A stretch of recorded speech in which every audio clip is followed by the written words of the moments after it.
To the podcast, as of the moment, it's not decided what the name is because I'm still in the consideration phase, so maybe it isn't a podcast yet, but we'll see. I was thinking about a topic recently when thinking about the release of Hollow Knight Silksong, and I generally am not interested in it, and there's a few reasons for that. I didn't really find myself interested in the first game, for starters. It definitely has its own quality to it and niche, but the niche is that it's a difficult game.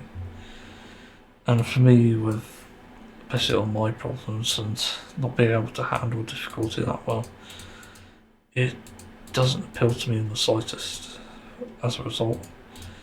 And also the art style I'm not a massive fan of. It looks cool for sure, but I don't really like dark and grungy art styles, so it didn't really appeal to me in that way either. It's no doubt got some gems there. But the topic that got me thinking about specifically was actually how do you draw the line in gaming? Where do you draw the line at difficulty and how do you even accommodate this? And also, does it just normalise the fact that trying to make every game appeal to everyone is it's like more work than it's worth?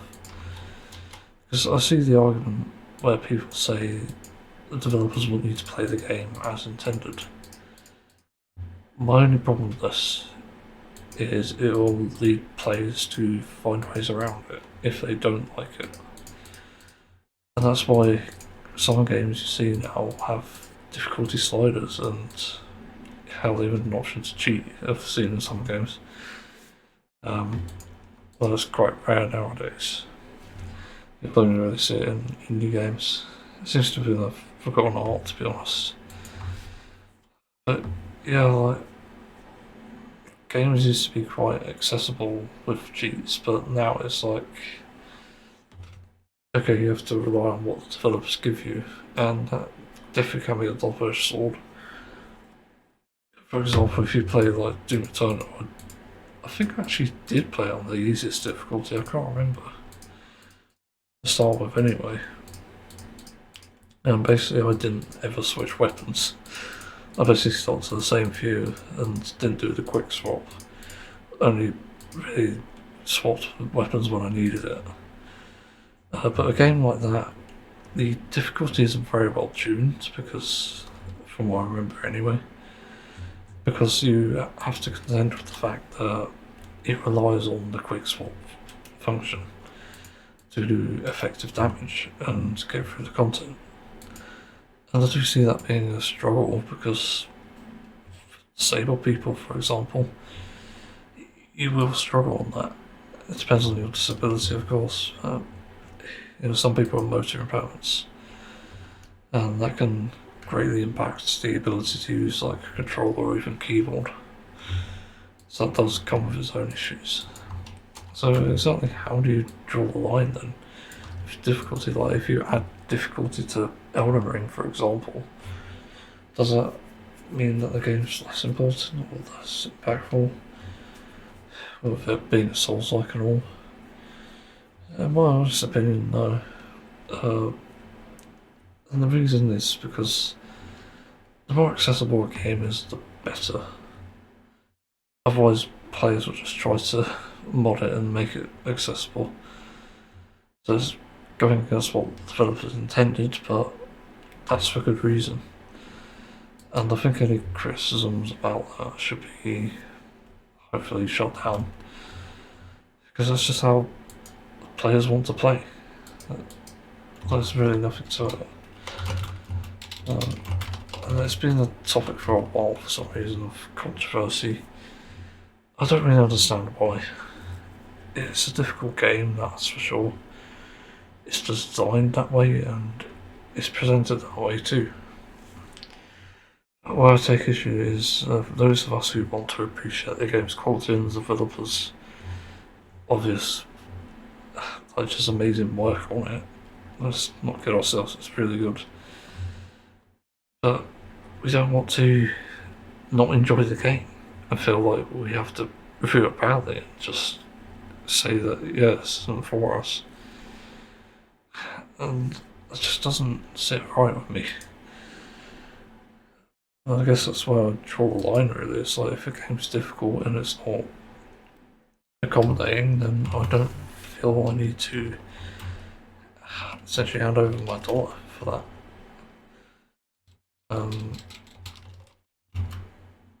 It's not worth it. And even if you're just going to mod it, it's not worth it. Yeah, before I quit Genshin Impact and I'm going to start it, because of the game's stupid ass, well, how it handles the gacha and how the characters lot behind it. And also being limited in that sense, because even though you could buy it, it's very expensive. I considered modding it just to get my account banned. I wanted to see how far I could go. Like, could I unlock every character? Could I one-shot everything? And just farm things and, just do everything that way. But I wasn't really sure about it, but I sort of wish I did try. Because the game's like scummy. Like, it deserves that. It doesn't matter how much of a hole in the economy it makes. If it's gonna try and nickel and dime me, not only with time, but the gameplay aspects, in that I need the characters to get to the relevant content, then yeah, like, it deserves to be modded the fuck out of to unlock that. And I don't even necessarily need to document myself doing it. That's the thing, because you can only really get caught doing it if you're actually caught. I actually have experience in, not hacking in multiplayer games, but modding. There's a difference between hacking and modding. Hacking is actually going beyond the screen to do something like going into servers, but modding is using game resources to essentially modify the game. In GTA Online, I did this. I would definitely help myself do some dollar, let's say, and also buy out as much as I can with that. And the game's monetization was very scummy, as well as the way to grind it being scummy as well. So it deserved it in that sense. But I also messed around with the tools that I had. There was ways to spawn in vehicles and spawn in, for example, stupid contraptions. You can make your own, I think. I think I made my own. I can't remember what I made though. But you almost never get caught because you simply need a Rockstar admin to find you to doing this stuff and doing it publicly, and then they'll deal with you. That's usually how it works. It's not always a software scam, because depending on the thing you're using, it doesn't need to be scanned, or it can't even be scanned in some cases, because it's just unknown, or it's a premium, because that's one of the other ways. It's weird how we got onto that conversation, but this is the problem with live service games. You create a disadvantage, and then people try to get around it because you don't offer an alternative, you don't offer difficulty settings. And it wouldn't surprise me in like Final Fantasy XIV, there's already been a history of exploits in like raid content, and it's caused a large amount of controversy. I remember something like Stormblood, apparently there was one there, it's to do with like the command mission stuff. I think there were others, I can't remember what they're. But yeah, that's why people do it, and this is a problem with game difficulty. It's the whole balance of trying to keep players engaged whilst also not making them feel like they're excluded. And one of the things that somehow Genshin Impact Crossworlds did was it excluded a lot of the potential players by being a gacha, by locking everything behind that system. There were very few ways to earn even playable characters, because there's a difference between playable and a character. A character is just simply someone who's there. They are playable, but they're not relevant, they're not actually usable in the current content, because they just can't cut it It's like sending an ant to fight a fucking war against flamethrowers or something. It's just going to get burned up. That's what's going to happen. If you send, for example, like a fighter or something against flamethrowers, and yeah, you might succeed. Because that's a relevant thing, that's how you counteract it. So what ends up happening, obviously, you can't actually get around the issue because there's an authority that's controlling it. So it's always shitty. Yeah, like, this does lead into a conversation about how far you go with making games accessible, because it doesn't only extend to difficulty, it extends to genre of all things. Because thinking about Souls-likes, yeah, there's a point to be made that it goes against the recipe of a Souls-like to make it have easy options. But I think that is also to its detriment in other places. But when it comes to just other genres, like not Souls-likes, when a game is too difficult or it's just not appealing, like, do you balance it to appeal to others? You know, if you had let's say a MOBA, for example, let's say you have it so that it's like Heroes of Storm, for example, and you're top down 5v5, just do the usual shit, like towers and stuff, but it doesn't appeal to a certain type of player. But what if they made it so that you can play it in a first person mode and play it as if it's a first person shooter? Like make it like a hybrid of genres, or just add a game mode for that. That can draw people in, but it doesn't necessarily make the game accessible or even enjoyable. And again, it takes resources to do that. Where I was really going with this is when you look at the argument that changing difficulty can give this much leeway in terms of creativity or even just making it inclusive. Like, where do you draw the line? Like with a Souls, like if you add a difficulty saying there isn't really much that can go wrong, it would just be controversial for a few months and then players will forget they exist. It's like, oh, yeah, okay. I could see myself playing a Souls like if it had an easy difficulty.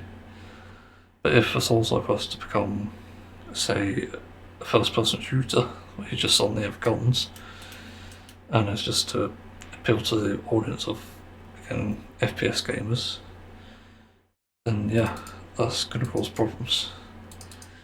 And I suppose that's where you draw the line. It's when a game changes itself.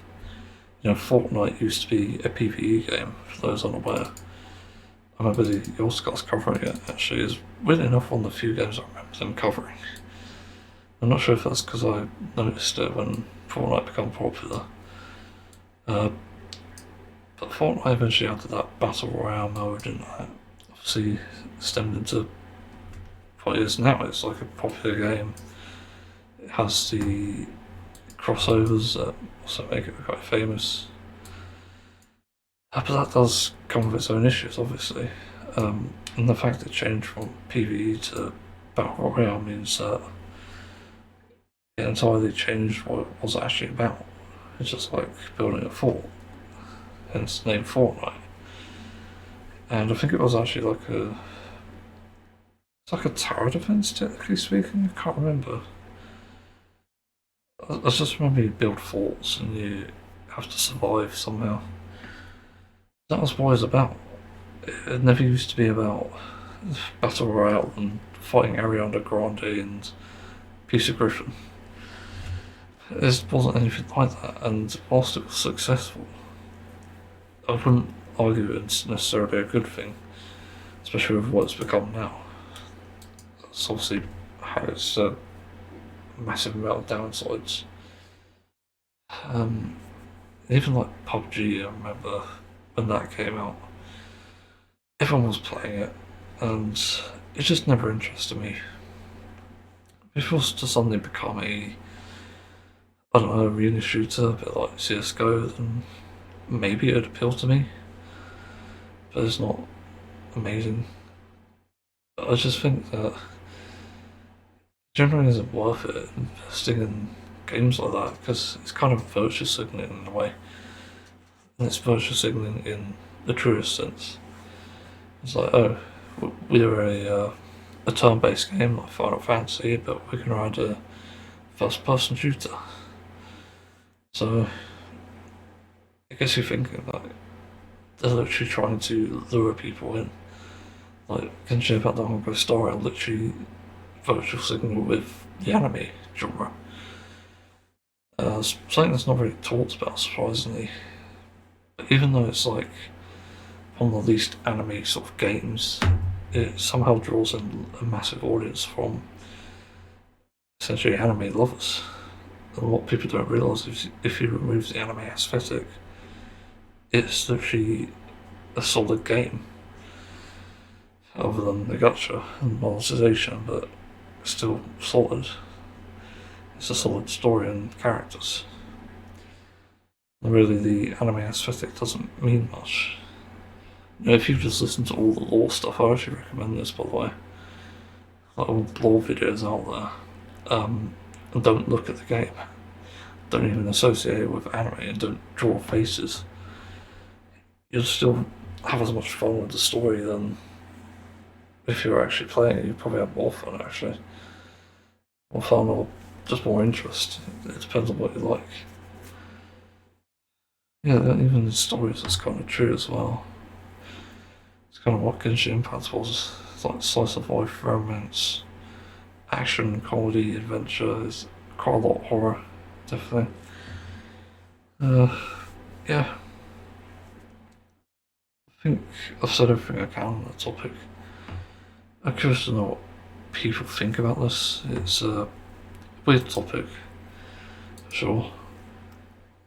But I think the line is quite simple. You don't make things like virtual signal, don't fucking whatever it is. Don't try to make everything that inclusive. Like making inclusive via difficulty but not genre. It's really a hypothetical situation, but it definitely can happen. And I generally don't like it for that reason. And again, like Fortnite, what it's become is like, nah. I think I would have preferred it as it was back then, when it was a PV. But that's a gaming difficulty topic, so let's move on to the next one. I'm not aware, I am a watcher of TV show and anime, movies occasionally. I do this boss doing artwork, that's what I'm doing now. I've got my drawing tablet here, tap, that's my pen. It's weird, because I watch a wide range of shows and anime, and I typically, I don't know, like, I lean towards more of the Western stuff, which is weird. That might surprise people, given I am quite fascinated with anime. But I find anime is a bit too cliche at times in ways that the Western won't be.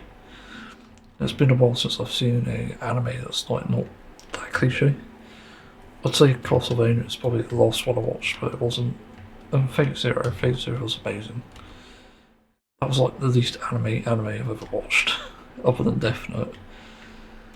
But it's like, yeah. But I just finished watching Steins Gate, and there's a lot of things to say on that. And there's some things to address, obviously, and I think I'll include in my things of the year. Not 100% sure about it yet. So really thinking on it. Because even though I like the story and the characters, I don't like its approach to some of it.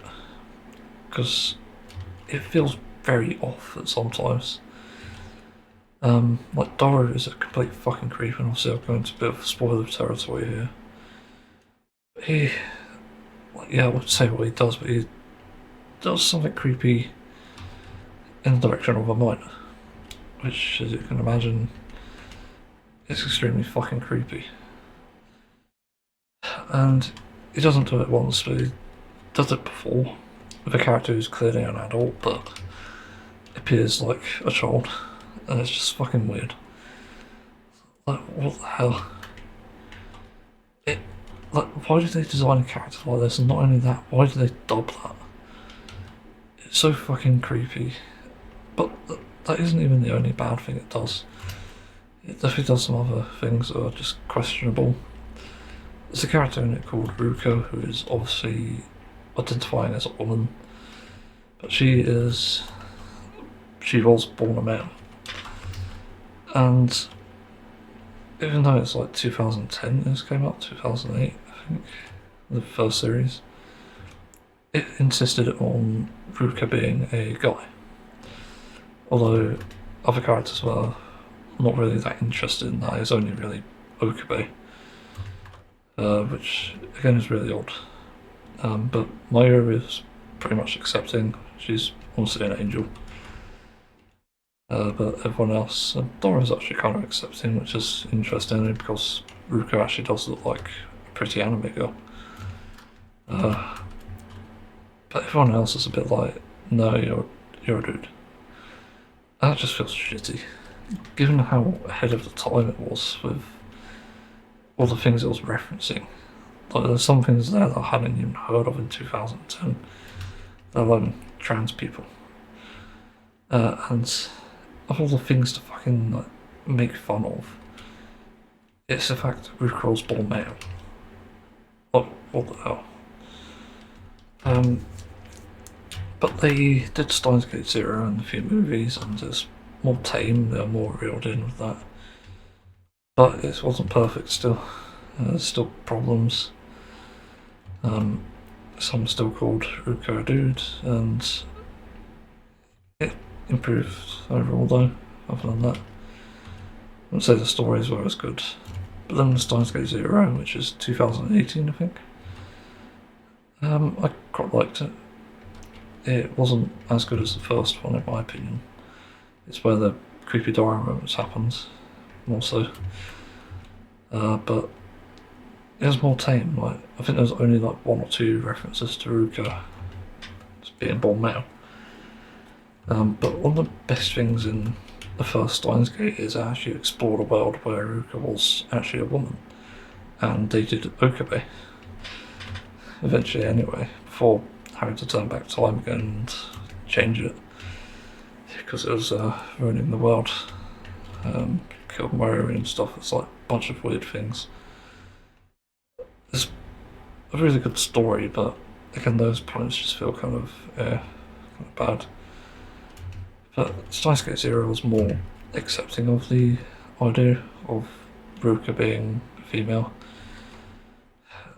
I'd definitely say it's less transphobic, but it's one of those things where it's just like, why? You had this opportunity to score a good fucking goal, and also even have like in Steins Gate Zero, a potential like lesbian couple, as it sort of hinted that there were some girls actually interested in Mayuri. But they didn't explore that at all. It was like it's actually through queer baiting, which is just shitty. Like, come on. Why would you do that to us? But it's actually the only real world example I've seen of this, because where some are like, they show an actual couple, they show them actually being romantic. Like, Overwatch was called out for queer baiting, but it wasn't actually queer baiting. It didn't confirm it, but there was actually lesbian activity going on, or gay activity, and Stimpy. But yeah, like, they actually kissed in Overwatch, but in this it's like, oh, I'm a girl who's interested in Mayuri, but there's nothing else other than that. I don't know if it's like maybe like just banter or something, but even then, it just feels shitty. There were so many things that could have been improved in that, and they just didn't do it. Yeah, the focus was on the story, but the characters were well designed, and they just completely flaunted the fucking opportunities that they had. They flaunted up. That's not the word. Flaunted is actually something else. Oh no, I'd say they fucked the situation.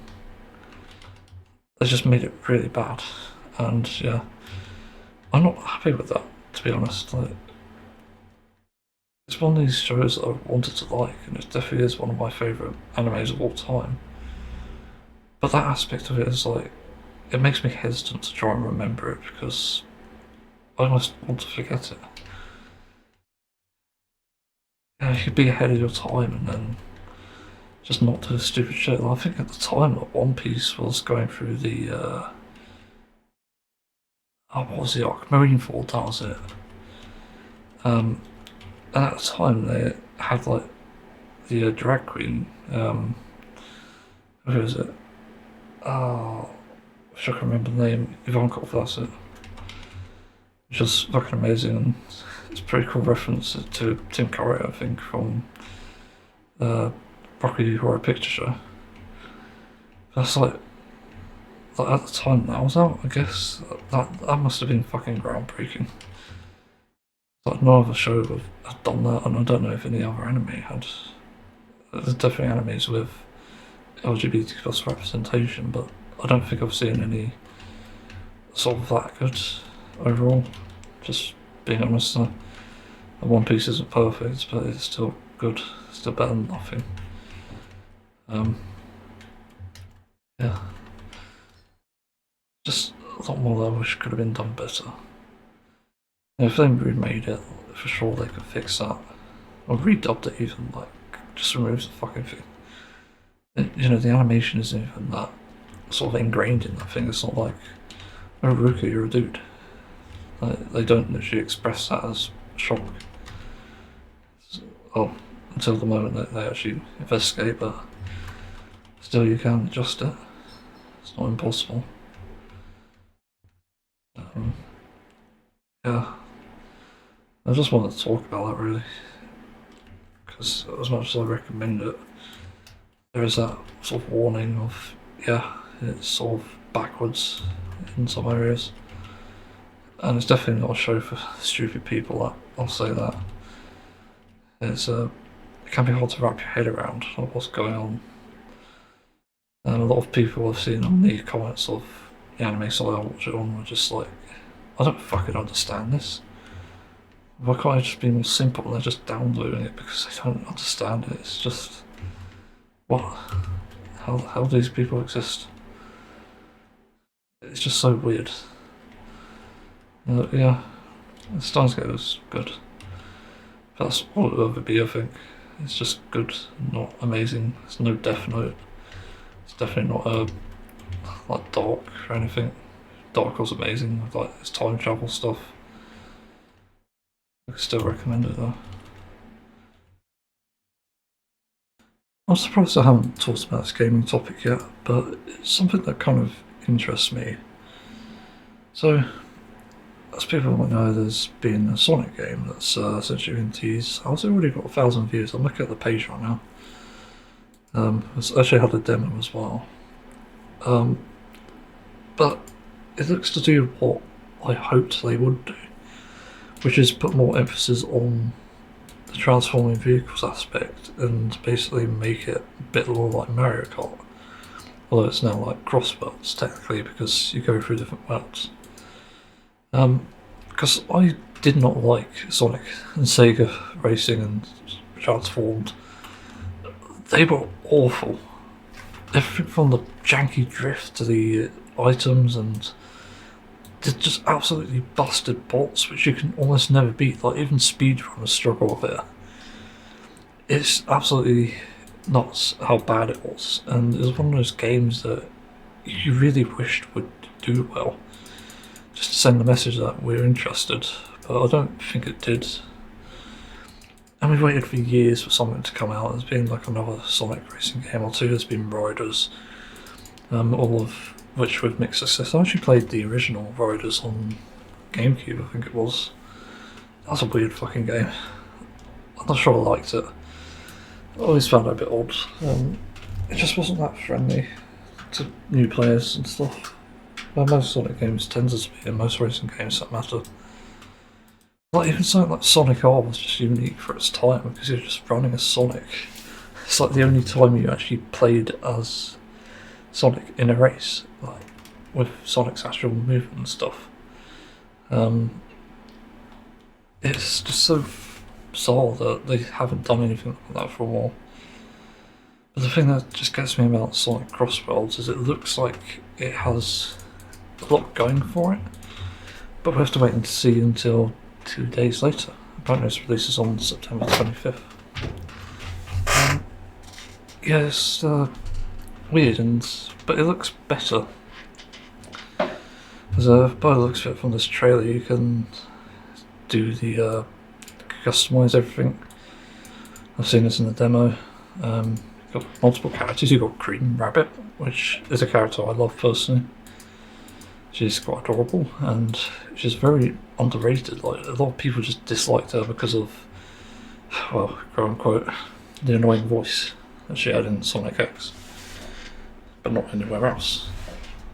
Like, that's fucking school kid fucking shit. It's just the most dumb thing you could say about a character.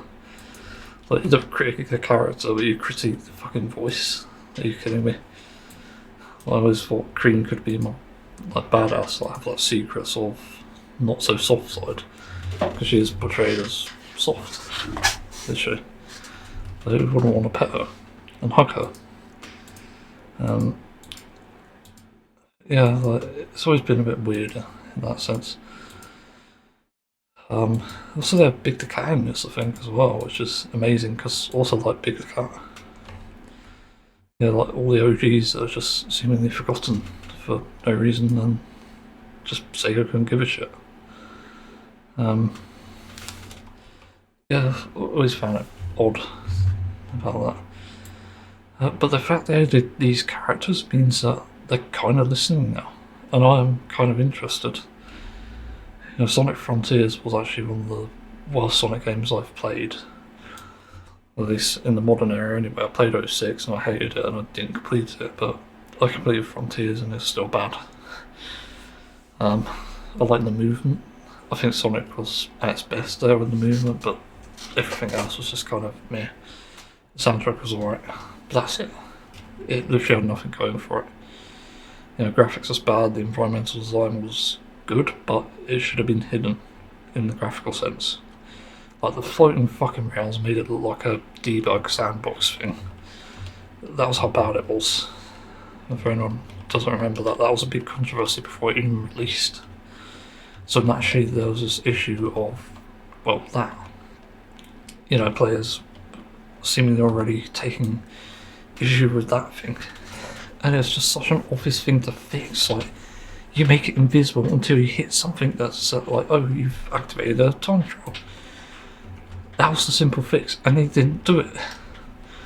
And apparently they've updated the game now over the few years that's been out, but I just can't be fucked to touch it. It's not even worth doing the achievement that I have left, like one achievement. The easiest achievements I've ever done, but still, it's just terrible. It was atrocious, and it could have done with being better, and they might remaster it, hopefully. I think it deserves a remaster at this point, just with better options, better graphics, and probably more content as well. Also removing that pinball fucking game, god, I hated that. It was awful. There's just so many things wrong with it. But as that sort of relates to the racing games, it actually does in a sense. Also there's that platform that they've really fucked up. The music was bad on that, even though it's Junson who is supposedly one of the greats, but not so much anymore, which is kind of disappointing. Did he compose the original soundtracks, like Sonic 3, 4 and Mania? I can't remember. But yeah, like, he's good in Sonic Adventure and stuff. It's just disappointing that you couldn't dish out a banger soundtrack in this. It's just, yeah. I listened to the entire soundtrack, I can't remember when. It's probably last year now, thinking about it. It was disappointing. But anyway, on to like the racing games. Given that their track record of Sonic Team isn't that good still, actually I was very skeptical of this. I like saw this in the was it Gamescom trailer? I can't remember what it was, where it was. yeah, but I just wasn't convinced this game would be any good. And that was just due to the fact that it didn't appear to be what players wanted. But, if I had the time, I'd play the demo for sure, just to see, because I was all vowed not to touch a game like that for a while, just because it's so fucking disappointing. Yeah, but no, it seems like it has improved. It's a bit more tempting to even try it. You know, I can't say no to a demo. Let's hope they keep it, actually. Also, one of my big worries about this game, actually, is it might become a live service, because it looks like they're doing events. But that's just a bad sign in general, because whenever there's events, you can guarantee it's limited. You can guarantee you haven't got all day to do it. Or that you need all day to do it, to begin with. It's just extremely disappointing, especially if it'll come out like that. That's not what players want. Guarantee you that many casual people who don't even play Sonic games much don't want that. You know, if you want to beat Mario Kart, for example, you need to do something better, or at least work on its foundations and bring something to the table that people would be interested in. You know, imagine if you had a fucking Mario Kart within Sonic game, where you go into first person mode to fucking use your items. Like, it'd be fucking nuts. Just imagine it. There's like so many possibilities of that sort of thing happening and being possible, but they don't emphasise that, and that's what kind of failed. That's why I like Transformed as an idea, but not the gameplay. It's just good idea, bad execution, as was Sonic Frontiers. It just makes you want the game to do well in different ways. Yeah, just wish most of them were better. That's really the crux of it here. I think I've said everything I can here, to be honest. Yeah, let's move on to the next topic. I've got a part 2 to the Sonic Crossworlds that I had to record this over again, kind of, but I only found out through R Gaming that the reviews for it on Steam were overwhelmingly positive, and probably one of the most positively reviewed games on Steam. It's at 98% of 1,390 users. The only problem is, how the hell are they able to? The game unlocks in 1 day and 19 hours as of making this, so there's something off there. But also, the Digital Deluxe Edition is £80, but the base game is £65, which is fucking weird. Like that, I'd just any market down points for that alone. You know, Sega aren't exactly missing out on much by lowering the price. You know, if it was a £40 game, it makes sense, but this isn't £40, and it's, to me anyway, it just doesn't look like a £40 game. £40, I mean £65. Graphics probably there, it's probably one of the better Sonic games, but it's just looking at the screenshots. I think the vehicle customization from the gameplay I've seen, again, is good. I do like that aspect, and that is so free. But, I looked at the reviews, and the mainly positive ones are speaking about how it's essentially full of content and it's actually fun to play, and it's cross-platform, which means it's doing what Nintendo isn't doing with Mario Kart. And yeah, like, the problem with a monopoly like Nintendo is they don't have to be obligated to make cross-platforming a thing. You know, if, for example, you were having Pokemon games on only phone rather than across all platforms, where you can actually have proper Pokemon battles and stuff with all the animations, then yeah, if it wasn't cross-platform, it would be a missed opportunity. No fucking shit. But the fact this means that it's actually really impressive, because it means the online side of it won't be essentially dead on arrival. It's going to mean that there are players who are going to be always playing. And yeah, like, people like the cross-platform aspects. They like the fact that it innovates on the formula that was found in Transformed, I think. Anyway, and I definitely like that myself. You know, flying and gliding and shit. Like, even like boating. Like, that was a fun aspect to Transformed. But they didn't utilise that later on with like Team Sonic Racing and anything else they did. Team Sonic Racing really missed the mark, I think, what that was, if I remember anyway. Yeah, it's interesting. It's what's the other things that the positive reviews are saying? I haven't seen any complaints about the performance, which I'm surprised about. And the only criticisms from these reviews with 13 hours and 10 hours, holy crap, is the unvoiced characters, which is weird because you have them apparently from both the Sonic games and the non-Sonic games, which is bizarre. But this is a demo, so I could be wrong. Wait, when was the review? Oh, Stein, why the fuck don't you show the dates? Oh, there it is, posted. It's in tiny writing, 22nd. So that was yesterday. Huh. Okay, so maybe it is up to date then. I've seen reviews saying it's peak, although that's a Sonic fan, so it's and all that. Obviously, Sonic fans are a bit biased. But yeah, that seems to be the main criticism so far, and apparently it's playable offline. Some of the reviews are not serious, which is great. Runs perfect on potatoes despite it being made in UE5. What? Are you kidding me? Is that even possible nowadays? It's so unusual to see that.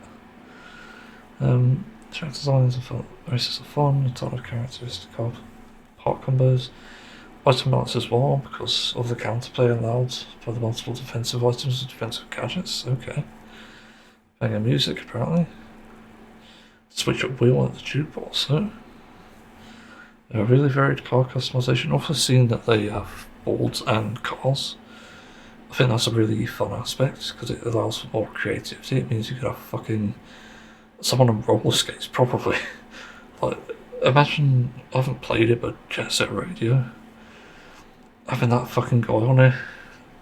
Just, I think he roller skates if I'm not mistaken. That'd be cool. Yeah, crossplay ensures the game stays alive for a long time. True. Sonic Team and Initial D team, what? Made it banger, 100% recommend. Initial D? The band? Yeah, I'm not sure. Guess it's the fight designs, yeah, the same thing, changing camera is the problem. Because you need some changes to make it the best experience, okay. Acceleration one, okay, yeah. But the negatives I've seen are like, the price is one of them, people don't like that, I agree. Lack of voices, and I've even done a Control F twice. FOMO, fear of missing out. Let me test it's actually working. Oh, yeah, it's working. Let's do more. Let's just double check because I'm not sure about it. The FOMO thing is the one thing that scares me because if you have these collabs and basically they're calling it the Super Smash Bros of car racing, which is very promising. Like Hatsune Miku being in the game is kind of crazy. I used to listen to some Hatsune Miku and Utsupi. I think they used Hatsune Miku's Vocaloid for their songs. Yeah, no sign of FOMO, which is interesting, I think. Because they had a collab event during the streams I watched where they had Joker from Persona 5. And naturally my thought was like, Okay, is this a limited event? I could double check this actually. Sonic missing Crossworlds Persona 5 Joker event. It looks promising still. Players also have a chance to join the Joker Festival 12 PM August 31 to September 1st. Being wrong, the first to race as Joker on the game's Crossworld. And drivers seem to join us limited. Oh. Yeah, that's not good.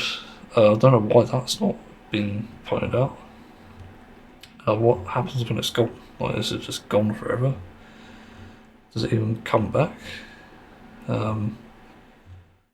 That's boring, actually. The fact that people haven't even mentioned this is, again, really boring. The Q&A doesn't even address it. Is it actually gone? I can't see anything that says it's actually coming back, so I'm not sure about it myself. Release date to be announced. Wait, Joker and Arsenal will be added to the game via free post-launch update. Huh? So it's not FOMO then? It doesn't really say anything about objective. It's a network test, okay. Network schedule, no, it's like. It's not really well explained, I'll be honest about that. What about any other places? Weird.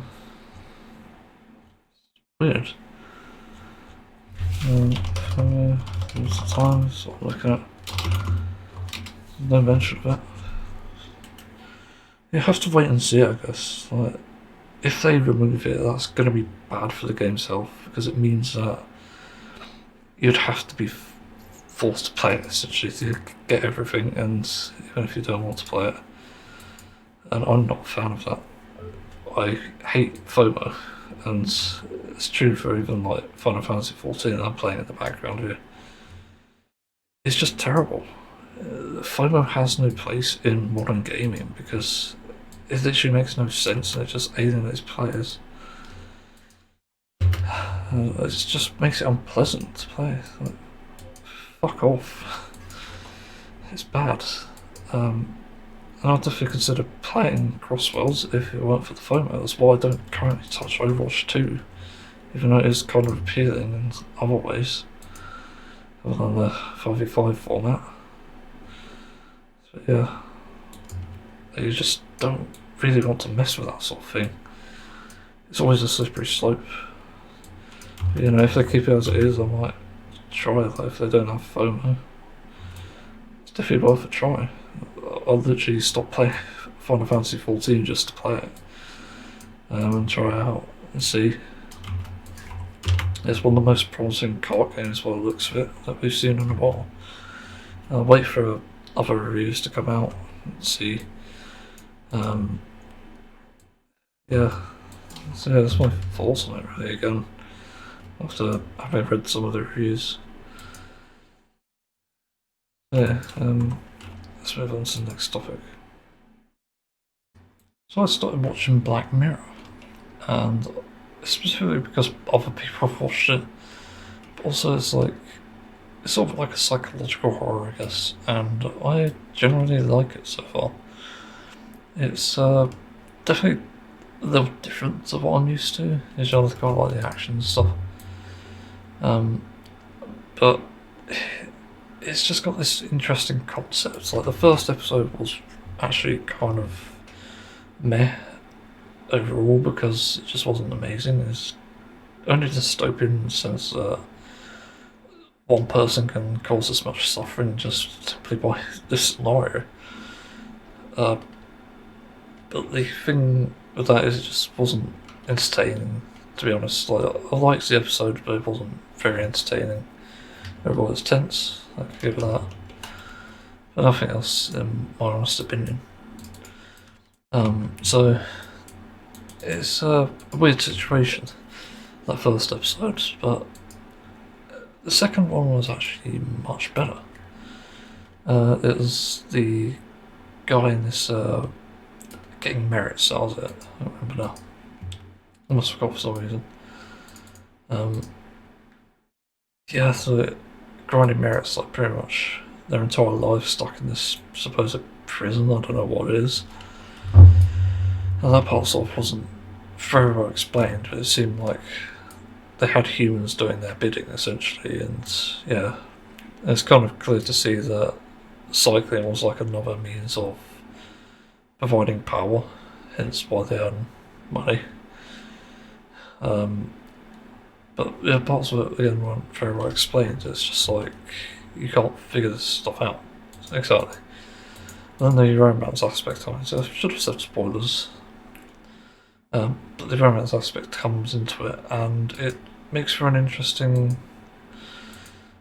basically, piece of commentary on the manipulative nature of corporations and just how these places work. Like the way that this guy fell over head over heels for this woman who he liked the singing of and provided her with a ticket to enroll in the talent contest thing. To see that she makes it through, it's a very selfless act, and to see her essentially objectified, and yeah, like that was pretty fucking dark. I'm not gonna lie.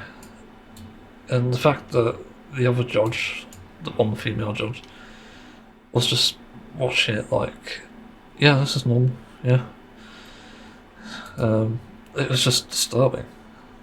That was one of the biggest holy fuck moments in TV I've probably seen. It's like, you don't even need the expression for it.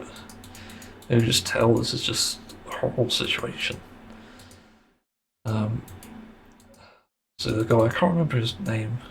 I should remember his name. I think the girl was called Abby. Eventually she got into the porn industry. In a weird twist of fate, or supposedly porn anyway, or just, I don't know what it is actually. You never actually fully see it.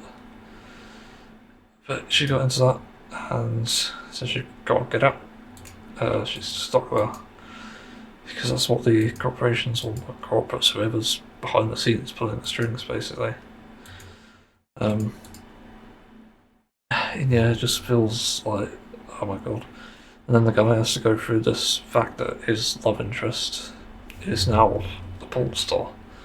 He goes through moments of grief and then smashes up the room or tries to, finds a shard of glass, and then suddenly trains himself to essentially get revenge by getting himself live on TV, or their version on TV.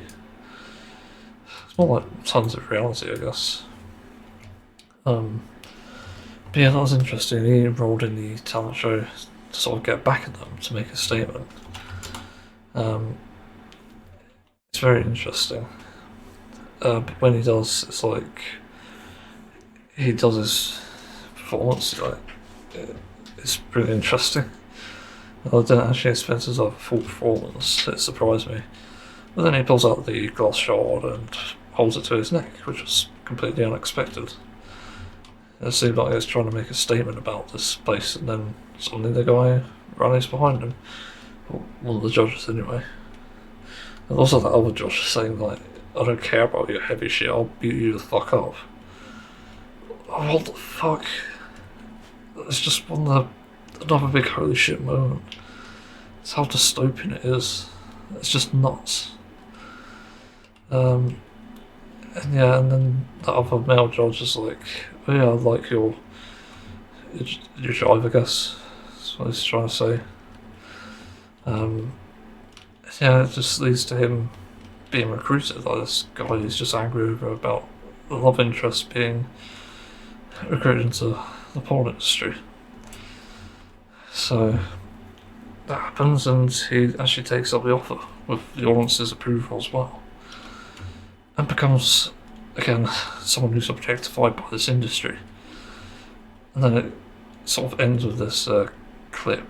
There's a clip here of him holding the glass to his neck again, this shot, and basically telling people about the reality of this place, as if it's like a marketing gimmick like it's normalised, and to him it's like another sort of dollar, I guess, or merit actually, as it's called. So he's like earning via doing this thing, whereas he's also being objectified by the corporation or whoever, or even the judges. It's so fucking dystopian again. It's just fascinating. Yeah, it's just sort of ends on him going towards his room, having a penguin model for some reason. I don't know why that is. But then looking out the window, a finger window anyway, where it's just like seeing the open world, or at least as a projection of the open world. And yeah, that says a lot. You go from surrounded by TVs to now surrounded by supposedly nature, and supposedly a lot of mirrors, as the currency is. Boy, that was terrifying in its own way. And also, like, I wish it explained who the lemon people were. Although they're just kind of beat up, but it seemed like they're slaves or something. It's like a metaphor for slavery. And you know, the random people there just don't seem to give a shit. It's like Chloe just laughs a lot. It was funny but also annoying. That's kind of the point there. There's also just an awful. Yeah, like, there are quite a lot of weird things like that, to be honest. But then I'm on the third episode and I haven't finished it yet, but already I'm like, holy fuck. Like, how much weirder can this get? Seriously. Like, the meeting bit was kind of like, if someone made a mistake, oh, that's interesting. But then you get to the taxi and he's editing a memory, or looking at it, or editing actually. Holy crap. You can watch memories back, and then one of the most interesting parts I've seen so far anyway, other than looking through the baby's eyes, which I found interesting, the baby's, it was actually the dinner table stuff. There was a woman there who had the grain taken out of her, and the grain being a term for the supposed computer chip that actually allows you to read and write memories that's stored in people's heads. But I find that a clever play on words as well, because she had it removed, and it's literally a metaphor for going against the grain. I thought that was genius. I don't know how many people even noticed that. I'd be surprised if people didn't. Yeah, it was good, so far anyway. But it's like a really terrifying reality. Like, memories exist for a reason, and there's a reason we don't want to play. But also Neuralink, I forgot in the second episode. Literally fucking Neuralink. Like, it's just one crazy thing on top of another.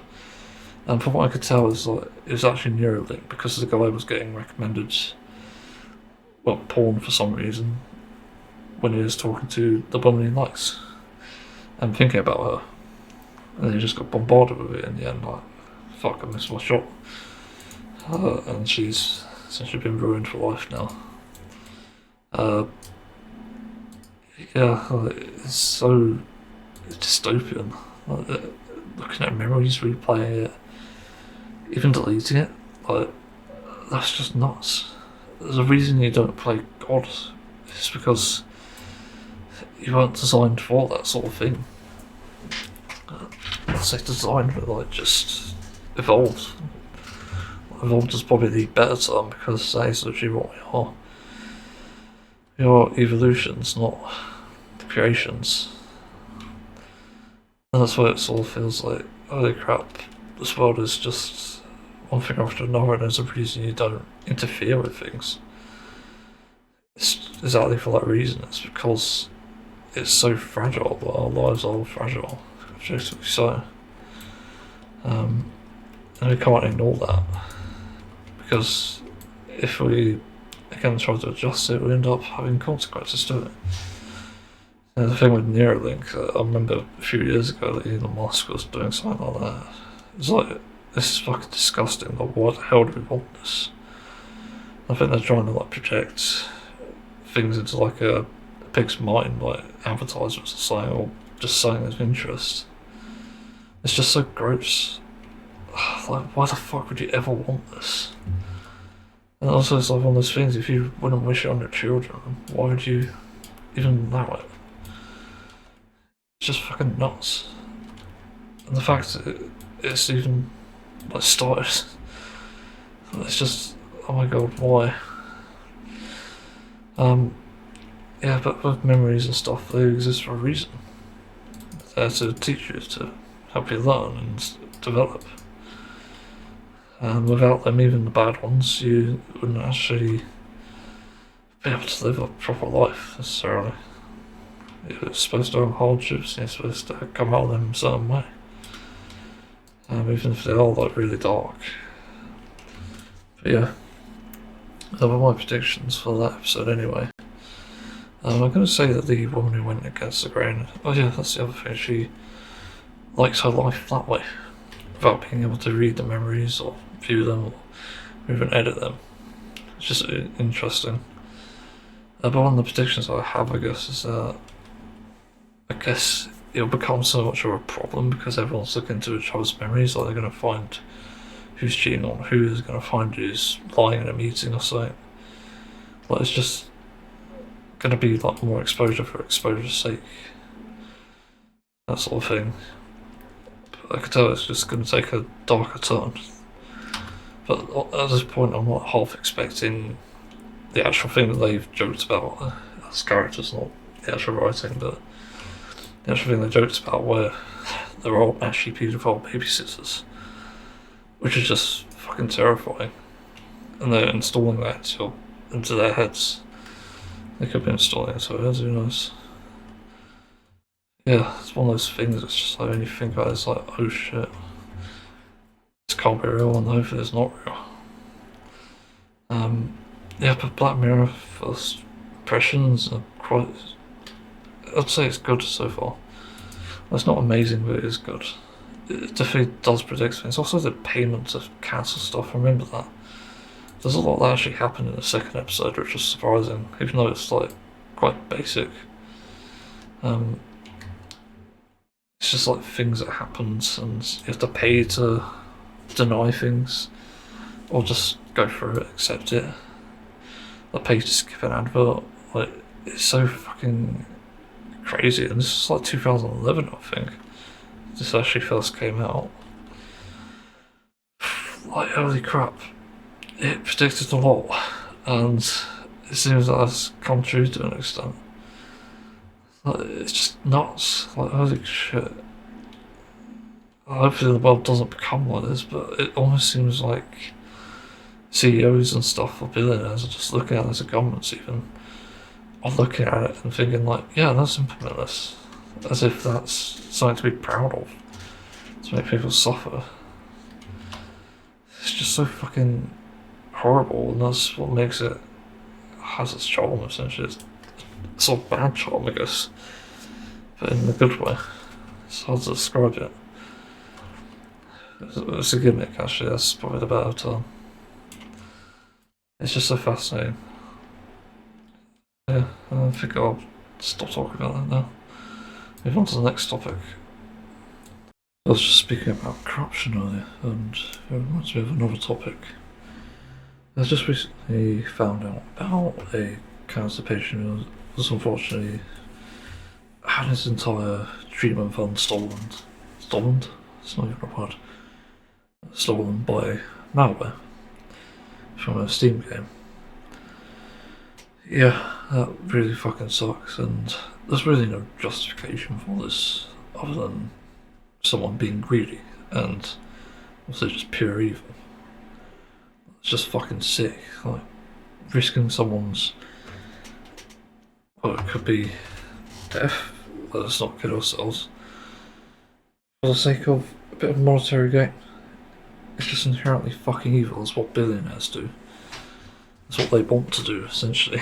Like, they would actually shoot cancer patients before they even fucking let people earn a living and treat themselves. It's just sickening, and it's almost as evil as billionaires anyway. It just annoys me so much, this situation. There's got to be a lot of reasons behind it, for sure. And it often leaves me wondering, like, why the hell have you chosen the most vulnerable people to take this from? It reminds me of like scammers and stuff, because they literally prey on vulnerable people to make their living. For the scam call centres over in India, and that's all they do. Like, they just prey on vulnerable people, hope that someone picks up the phone and engages, and it gets to see get money from them via like gift cards, or technically it's gift cards, but gift cards, or even hacking into bank accounts and hoping that the bank doesn't take any notice of it.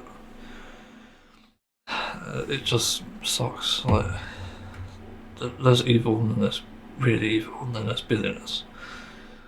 You know, sort of how the ranking goes. You know, evil people just steal from everyday innocent people.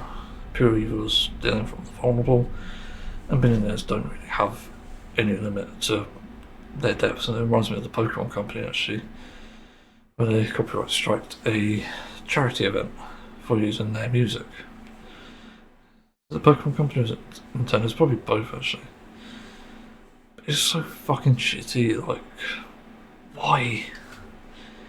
It reminds me of actually Black Mirror recently. I was looking into watching that, and to get on Netflix, the normal subscription price is £6, which actually is not too bad of a price. I wish it was cheaper, but well, actually it should be cheaper now I think about it, but it's better than some. But it has adverts, so immediately they just throws it out the fucking window. And it's literally the description of Black Mirror, ironically. It's about dystopian, capitalist fucking society, I think, of sci-fi future. And that's literally in line with that theme. And you know, I'm yet to watch it, I've just heard it based on descriptions. But that's the gist of it. And it's even fucking crazier to me that they're monetising the way to get around it with double the price. Basically, no ad version is like £13. Are you fucking kidding me? Like, not only am I not using Netflix that much, I'm not going to fucking pay that just to remove ads. You know, I got Twitch Turbo, for example, and that's actually, how much is it? I only have that really because there's no other way to watch Twitch streams. Turbo's handy, but it is kind of expensive. What is it? I can't see the price. Edit subscription. No. That's weird. That's £12 a month. Fucking hell. Yeah. I don't know, but I'm watching off Twitch to justify it, and that's the difference. I'm watching this shit every day, but Netflix, I'm only going to watch Black Mirror once, and only come back to it when it's updated, and I don't know when that is, but I don't want to pay that much fucking money for a single month. I'd just rather buy the entirety of Black Mirror for the same price, rather than get a subscription, and that way I can keep Black Mirror. So I can, assuming I can download it, I'd love to download it. Keep an archive of the things I do like and enjoy. Well, it's not really something I can enjoy, I don't think, because it's about dystopia. But it's kind of eye-opening. It's like shock value. But I just don't like that subscription model. It sucks. Just through and through. It's terrible. So no, I'm not paying that. But yeah, like, this is the thing. Don't steal from vulnerable people, don't steal from innocent people. Steal from fucking billionaires. Like, that's really the crux of it. And the only reason I condone that is because The billionaires are the ones causing us the most harm. They're the ones taking the money that we survive, worked for, or have lived through life, like, essentially to get for. Like, even ties into benefits and stuff. Because they want working people to be their slaves, so they can essentially stay in the wealth and stay rich and be like a fucking king. That's why it's so disgusting and corrupt. You have to look at how the dominoes fall in their head to really understand how serious that situation is. This is why I'm scared about the politics situation in the UK. Yeah, like, I don't even know why this is the fucking world we're living in. And this is why people become anti-natalist. I've sort of removed my sort of viewpoint from that for a while now. Yeah, I used to think that bringing someone into this world for suffering is essentially terrible. But the thing that changed my mind on that is realising essentially that people's children, your children, if you have any, could become the beacons of hope and change the world for the better. Like, they'll be more aware. You got kids on phones and stuff, and people say that's a bad thing, but there are benefits to that. Because easy access to the internet gives you easy access to information. It can be misleading, but you need to bring up your child to address that, like, show critical thinking, because like 20 and 30 odd years ago, you had the internet, but it wasn't as commonplace, and neither was the technology. You still had TVs, you still had VHS tapes, you still had books, and people relied on that for information, but the information could always be incorrect because, again, it's not monitored, it's not fact checked. You had no easy way to do that, at least at the time anyway. So misinformation spread quite easily, and that's why I think you still see people, like, even like somehow gay people, see being gay as like a mental illness, which is not. As we've discovered later on, it's not the case. Like, it can't be a mental illness because it's in the animal kingdom and it's literally ingrained into you, either from birth or just through development. So it really varies. And the information essentially also is a mental illness. It's like something that's considered wicked. I think the Bible calls it sodomy or something. Not sure why. But yeah, that's the extent of that. And again, like, evil just underlies a sort of hateful narrative. Well, it just underlies hate in general.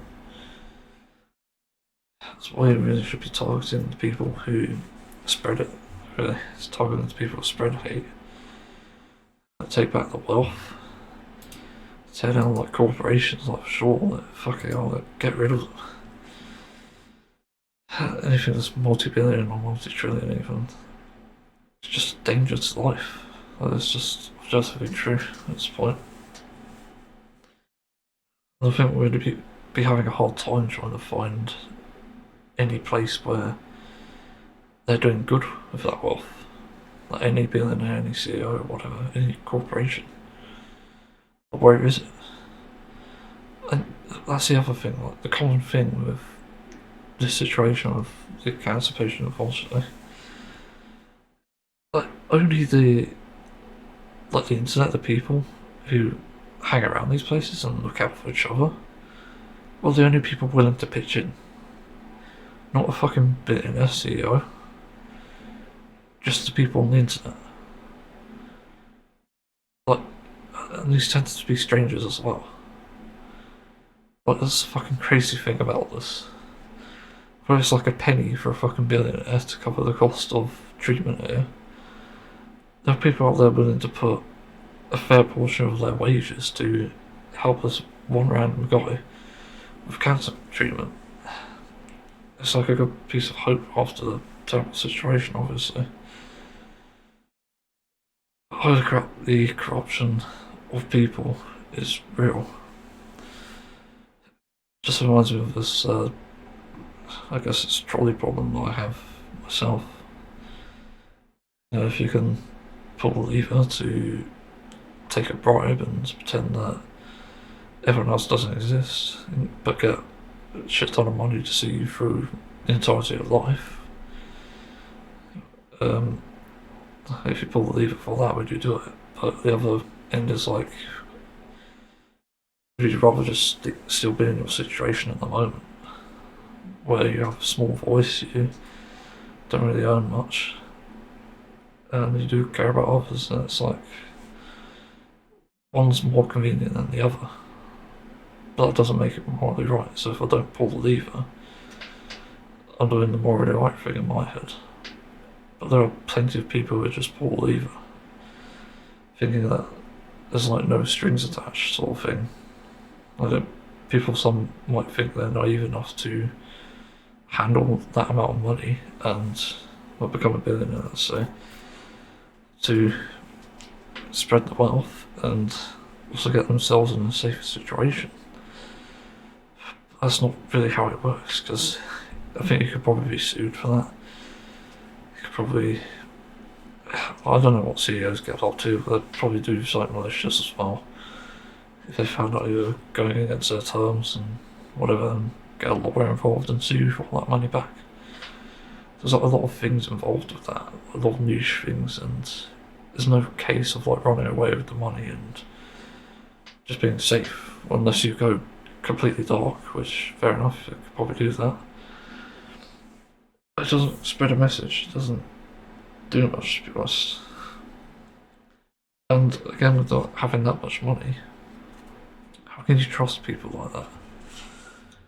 That's what I've said in one of my other videos. I wouldn't want to become a politician to get a paycheck. I would want to become a politician to serve the people and basically redistribute the wealth, including my own. And so I'll actually live in the same situation I'm currently in, where, yeah, I'm getting mental health support, I'm getting by just about with the current earnings I have. Well, I should use it to help family, but that's about it. I don't really see any other point in having a paycheck from that. It might be stressful work for sure, and I'll need to help myself that way somehow. I don't know what it'll take, therapy. But just helping others as it can help, actually, instead of therapy. Yeah, that's actually my position. I wouldn't take wealth from. I just wouldn't misuse wealth, basically. Tax the wealth, sure, like the billionaires. But if I tax myself in that case, and probably more drastically. Yeah, that's like the big problem here. It's just corruption everywhere. And the crazy thing about this with the developer, I suppose, I think it was the developer who stole this money from the patient.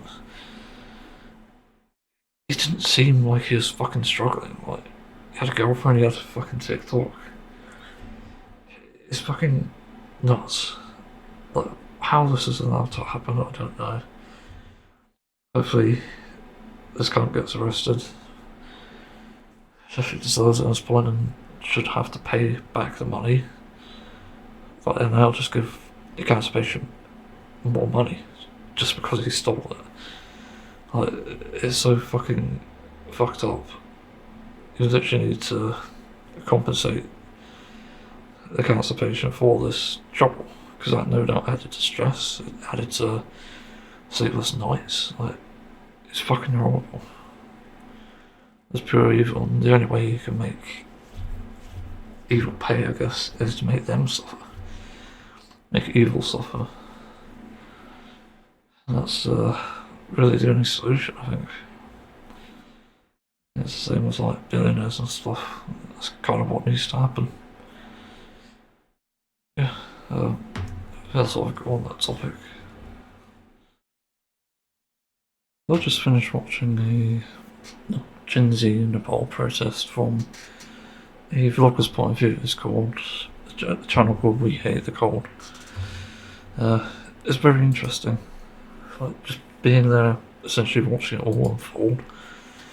Just all the crazy shit that happens. Someone threw a fucking tear gas back into the fucking police, which is just crazy. Apparently they can fuck up your hand. I don't know how true that is. But holy crap. Like, it's just bloody crazy. I've talked about this before, but it is just still crazy to me that this happened. And we can also take notes from it. Like, us in the West, we definitely need to take notice because this is history. It's quite important to know that we do have that power. You know, people might die and suffer because of it, but it's far better than the alternative, which is a dystopian capitalist society. And that's what's really hopeful about it. You know, coming out of that, knowing that Gen Z supposedly are just in a better situation now. There's no corrupt government so far. They've re-elected a government. Well, I say re-elected, but they've technically got a new government and chose them basically. Yeah, it does make it look embarrassing for the West though, because really we're capable of that. It's not impossible. And the problem is we're seeing corruption that's just eating the world alive. And it's not just in the West or even Nepal. It's everywhere else. It's in war zones. It's in Israel. It's spreading to Gaza essentially because they're trying to genocide everyone there. It just really makes you think. We have to take things forward and do things the best we can, I think. Because not everything is possible, but I think for most of us it is doable for sure. And, you know, if I had no knowledge, I'll definitely do my part in essentially overthrowing corruption. But I'll definitely provide support. Like, even if I can't do it directly, I'd still want to support those who are doing the right thing. Because yeah, like, it goes without saying, for years I just haven't bowed down to government because it's fucking pointless. You know, there's not been a single government in the years I've been alive that I can really respect. You know, growing up I heard about Tony Blair in the UK, and we had David Cameron in like 2010 or something, and he turned out to be a pig fucker or something. 2015, I can't remember who it was. It was Boris Johnson, was it? Was it multiple? But 2020 we had a bunch of fucking prime ministers, which was weird. And then we got the Labour government now, which is still shit. But yeah, like, the corruption just runs so deep, and because fucking Britain is just full of idiots, we're seeing corruption win, which is also quite harrowing. And there's a good reason I don't bow to government. It's simply pointless. You know, the worst case scenario is my benefits will go away and I'll have to find whatever I can to survive. Because they force us into a situation. And you can't act surprised when you find, like, oh, a bunch of people in wheelchairs are suddenly shoplifting, a bunch of people with autism are committing crimes. Like, what do you fucking expect? Like, your corruption led to this. And it could even just corrupt people in general, just as like a knock-on effect. It literally spreads. And it's just sickening, really. It's such an obvious thing that happens, and it just goes ignored by not only the public but government and even billionaires. One of the things billionaires don't seem to understand is that people are stronger than them. Doesn't matter how many fucking armoured cars or helicopters you get to protect yourself. There are people out there who can fucking work around that. And nobody's actually fully protected, neither am I. It's just putting people in a rough situation will lead them to go to extreme lengths to address that. It's not even out of the realm of possibility at this point for something like the Gen Z revolution, apart to happen elsewhere. I think Indonesia, was it, running the One Piece flag? They're still going, I think, still protesting. And it's probably going to get worse. There's also people in Kenya I found out recently who are protesting their government for corruption as well. And people have been killed for it somehow, which is just fucking crazy. It's weird that there's no like international law against corruption, which is just crazy. Like, this is the problem.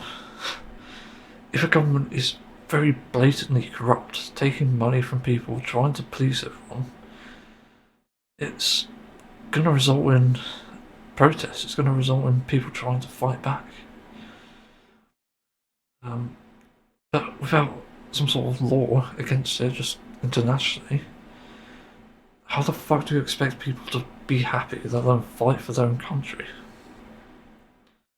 I guarantee in the UK, if, for example, the Green Party, because I'm going on to more politics, because the Green Party seems to be the only one who actually gives a shit. It's the only one I've seen in my time being alive, by the way. Like, they need to address the problems that currently people are looking at. Like, for example, Reform are just looking at immigrants and, well, quote unquote, caring about workers' rights, but they don't actually care about it. There's actually so much inconsistency there that it will result in them not caring. And they are funded by billionaires, supposedly. But if Green Party were, for example, able to put a spin on the message, like, you know that immigrant problem we have with asylum hotels and the boats? We'll deal with that. We'll tax the wealth. We'll put them into proper housing, sort of thing, using that wealth. And we'll get people into more jobs. Like, that's all you need to say. Because, yeah, that's all that needs to be done. And that's how you avoid a fucking Gen Z revolution or just anything like protest. It's that simple. But I'm so tired of this shit. Again and again. That's why I don't bow down to government until someone can actually do something properly. I'm not going to respect the law, I'm not going to respect authority. Yeah, they could do whatever you fucking want to me, but I'm not going to bow down. And like, really, the only sort of party I'll bow down to at this point is actually the Green Party. Like, you only gain my respect once you respect the people. And currently no government so far, again in my lifetime, has never respected the people. So, yeah, that's really the political situation, what I think of the Nepal situation, as well as others. It's all sort of linked, and it's all sort of uncertain. Like, I say that it's kind of uncertain times, but it's I don't think there is really much to despair about, especially when you realise you have the power. When enough has been a message that's drilled into us through plenty of media. I remember a lot of kids shows, like, growing up, like, always portraying the heroes as, like, freedom fighters, like Sonic, for example. Not sure, I don't know how many people didn't realise that. But because at the morning show with, like, Sally Acorn, yeah, that was essentially, what was it? When I think of Underground, I can't remember which one it was actually. But one of them basically had freedom fighters as like a story point. Of course, growing up I didn't realise what that was, but it sort of clicked a while ago, like, holy crap, that's actually fighting for freedom, for people, for peace, like, holy crap. And there have been plenty of other cases, like even just the games that we play and stuff, that people fighting for greater good, and even like TV shows and movies, like for fuck's sake. There's always been that. Like, I grew up watching Jackie Chan movies. I only remember the Rush Hour ones for some reason. But I've watched all those. Yeah, I think the moral of the story in that was always the good guys win, obviously, and the bad guys are just terrible. Yeah, like, not sure what else to say. Just an interesting situation, but again, there's not much to spare about, really. Yeah, I realise my power. I don't need to bow down to anyone. I don't need to respect the law. I don't need to respect the government. I'm my own person at the end of the day, and as long as I have a solid moral compass, I don't need to worry. Because, again, that's all you need. The government is not going to do shit. But a moral compass will do a lot to help others and bring peace. That's what a lot of governments currently lack. So yeah. So we'll move on to the next topic, I guess. Here's another one in the realm of politics, which is interesting. So I don't know about this. Only a few days ago I knew about your party, and I thought, okay, that's not a bad idea, but we already have the Green Party, who are doing tons already, just to address the basic things. And then a few days later, seemingly, based on limited information I have anyway, they split up because of some internal fucking arguments about the roadmap. Like, what the fuck? It's supposed to be progressive left, not fucking arguing like conservatives. It's just so dumb. Like, how do you even manage that? It's really bad. Like, there's no hope for that fucking party. But yeah, still, I'll be Greens anyway. Like, I'm still going Green because so far they've proven that Zach Polanski has solid leadership, will address the issues, and is even open about things. You know, it's contrary to what others are doing in the leadership roles, like Nigel Farage is going on GB News, which he probably owns at this point, and just spreading misinformation as well as just really fucking creepy shit, like stopping disability rights and forcing them into work, and then taking away workers' rights. And yeah, and obviously pushing the immigration narrative by the party that he's formed. Not sure about Corbyn, I don't know what the hell he is doing, why he was in your party anyway. I don't really know much about Sultana either. But I don't really know anyone else actually in the leadership, but over the years I've seen so much clusterfucking with every point of leadership. Like, there's literally been nobody competent enough to do it. And it just leaves me disappointed.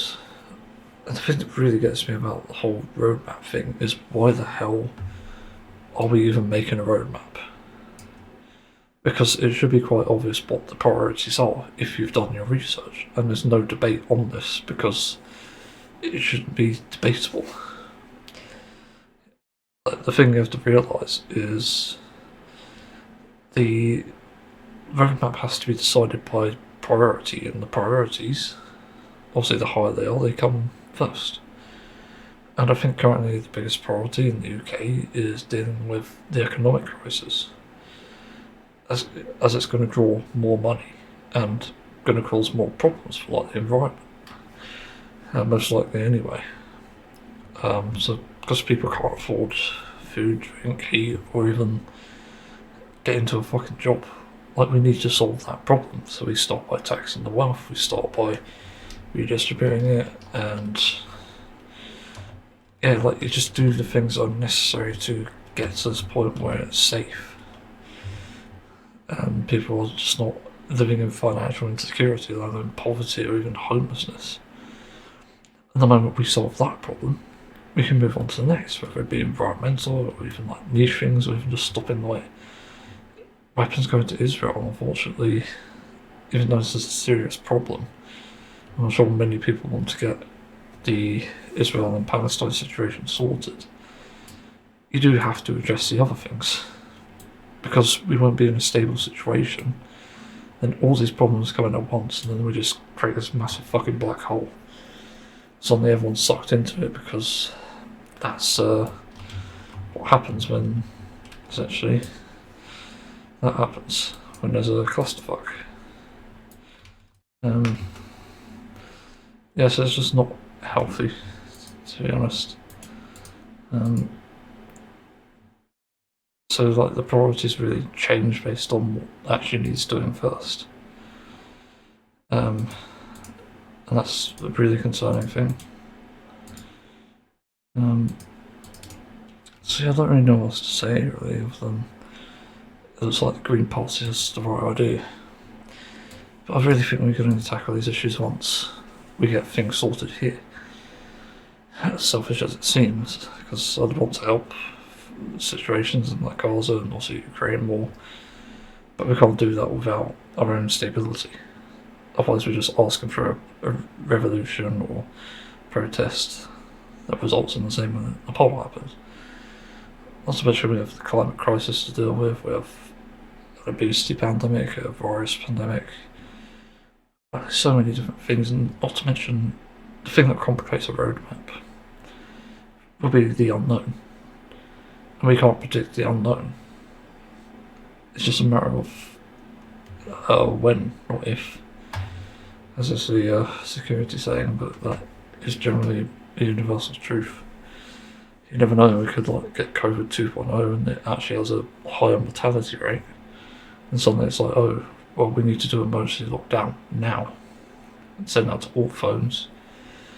And yeah, suddenly everyone's out of work, the economy in place again, and that complicates the taxing wealth situation. Although, I'll probably say that we have to make sure the wealth actually does give money to the employees who can't work. So actually in financial stability and stuff, and even give more to key workers. Like there's many different niche things on this, but I find this entire thing around the roadmap's just incredibly stupid. It's actually, think smarter, not harder. And I don't really see it going positively if you just focus on this roadmap idea. Because yeah, like the unknown is a massive factor. You never know what could happen. It could even be a case of like we just suddenly go to war with Russia or something, or even NATO somehow. So yeah, there's something that could happen, even though we're part of the UN. But we could be doing something wrong, and then obviously NATO turns on us. Because suddenly we get reform. Like, yeah, we'll start allying with Russia. Smart idea, guys. Great. So, I'm going to play Russian roulette. So I said this before about Palestine, about how it is actually a real place like that exists, and there are people dying.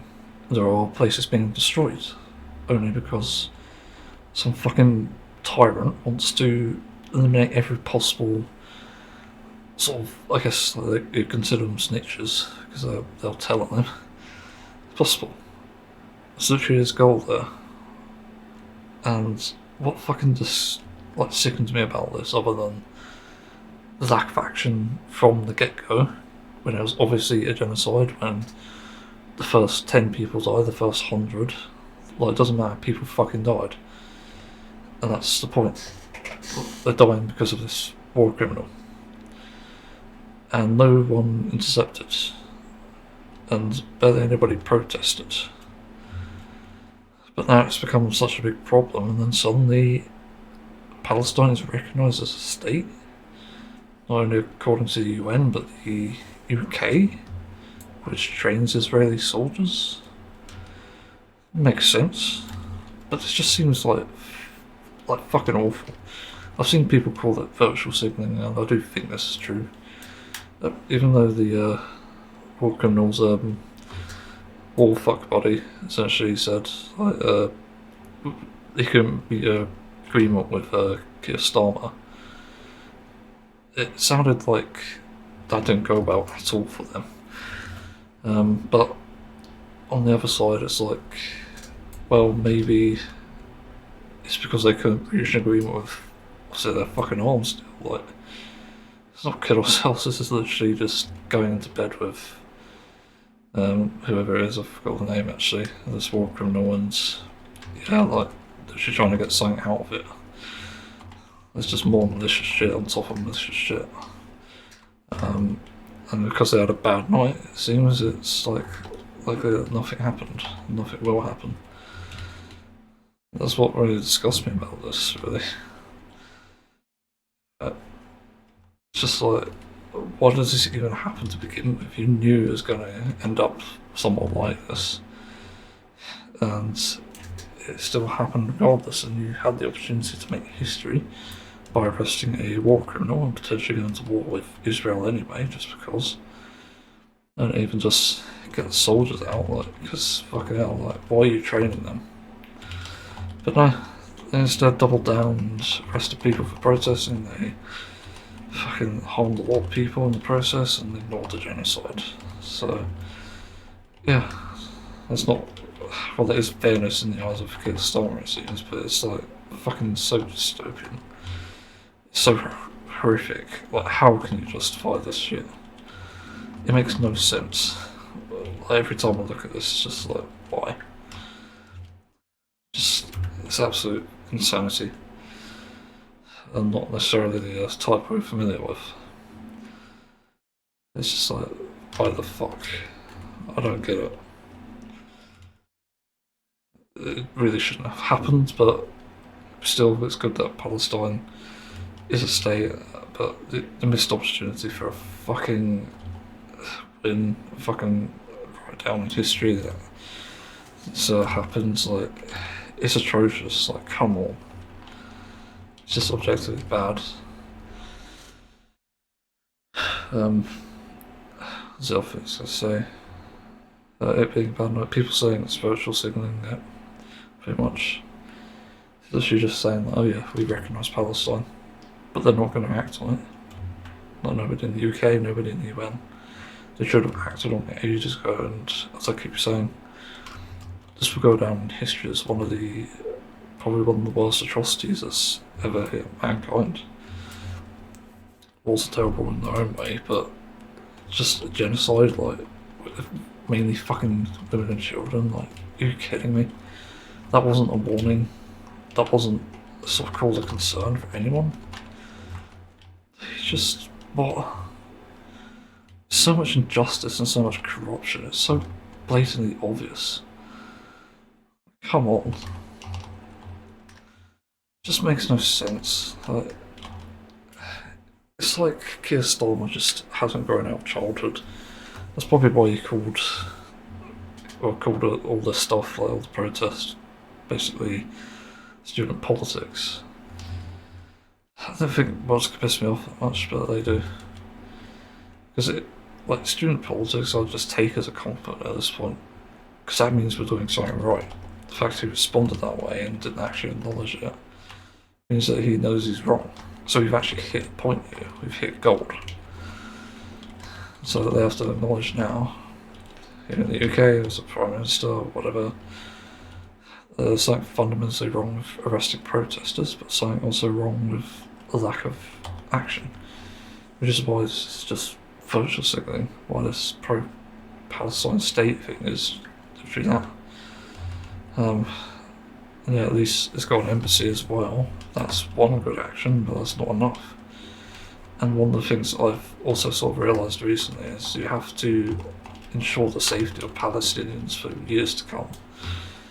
Like, you can't just say this and also go out there and stop the genocide and think everything's fine. You need to do more than that now. And so does the UN, so does Europe. They owe so much to Palestine and its people. They need to offer safety, security, and just peace of mind. Like, so get ourselves, get the fuck out of there whilst we rebuild it, and get them into a safer, happier life, a happier place. There's no doubt nothing but pain there. It's just a reminder of what could have been. It could have just been a peaceful city if it was left alone. Again, it can't happen because nobody's doing anything, and yeah. Especially fucked at this point, there's no point in even calling it a state, because, again, this all happened. The fucking war criminal completely burned it to the ground. And you're calling it a state? Are you kidding me? Like, what the hell even is there left? It's just rubble at this point, and there's no point in calling it a state until you've cleaned it up. Not complaining about the fact it wasn't recognised, complaining about the fact about what it is. That's the other thing that just really pisses me off about this. It was quite obviously a state, but it was also just obviously something that needed to be dealt with. It's just like the least you can do at this point, and it's not enough. Like, you need to stop the genocide. That's it. Everything else could have come after. Yeah, it just still deeply saddens me whenever I look at this and think about it. You know, actually because of all the footage I've seen and all this shit that's going on there, it's like every night I'm like laying there and just trying not to worry about this shit. It's that impactful thing to have happened. I couldn't imagine my home being destroyed or something and have to suddenly be on the run fighting rations.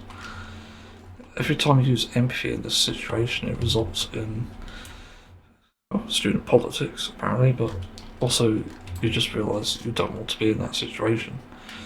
You'll start reaching, you'll start praying, even though you've never prayed before. Yeah, there's a kid as well who's there, a 16-year-old called Yusuf, and he's able to stay positive during it, despite everything that's happened, being displaced and stuff. But it's still a struggle very much. So, yeah, like you've got this seemingly nice kid here who's just, you never know if he's going to make it through, but either way, we can only hope and pray for him. That's where it's leading us in the end. But something needs to be done, but nothing is being done. So yeah, that's really my statement on that sort of thing. I'm not really a politics expert or anything, there's nothing like that. I'm just an average guy, weighing in my thoughts and that sort of thing, using critical thinking skills. Yeah. So I've been following the global Summud Floatilla for quite a while now. I stopped off in Tunisia, I think, to get resources and obviously for humanitarian aid. And also for a break, I think. But yeah, they've set off again, and they're now going straight for Gaza. There is obviously a lot of complications with this sort of thing because they already know from having been attacked beforehand that essentially this is essentially Israel responding, and now that they're getting closer, they've experienced more attacks. Which is very worrying, because this means that they're not actually there to literally... What the fuck is this video? Greatest death cult crews exposed. What the hell? Anyway. It's a satire. It's difficult to watch something. Yeah, it's hard to tell actually, sometimes.